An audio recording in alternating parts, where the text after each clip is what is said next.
குங்குமப்பூ இல்லாட்டி சாஃப்ரன் ஏன் இவ்வளோ எக்ஸ்பென்சிவாக இருக்குது? உலகத்திலேயே ஸ்பைசஸில் எக்ஸ்பென்சிவான ஒரு ஸ்பைஸ் தான் குங்குமப்பூ இல்லாட்டி சாஃப்ரன் சொல்லுவாங்க. எதனால இந்த அளவுக்கு ப்ரைஸ் ஹைக்காக இருக்குன்னு நம்ம பார்க்கலாம்.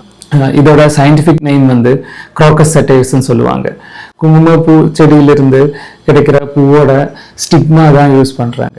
குட் குவாலிட்டி சாஃப்ரனுக்கு ஒரு கிராமுக்கு வந்து 1000 ரூபாய் அந்த மாதிரி வருது. அப்போ ஒரு கிலோவுக்கு 3 லட்சத்திலிருந்து ஒரு 7-8 லட்சம் வரைக்கும் ஒரு கிலோவுக்கு ப்ரைஸஸ் வரும். ஹை ஆல்டிடியூடில் தான் க்ரோ ஆகும். அதாவது சி லெவல்ல இருந்து மீன் சி லெவல்ல இருந்து 5000 ஃபீட்ல இருந்து 6500 ஃபீட்ல தான் இது ஜெர்மினேட் ஆகும். இது யூஸ்வலாக இந்தியா, ஸ்பெயின், ஈரான் இந்த ஏரியாலெல்லாம் நிறைய காணப்படுது. யூஸ்வலாக இதோட ஹார்வெஸ்டிங் மெஷின் ஹார்வெஸ்டிங் பண்ண முடியாது.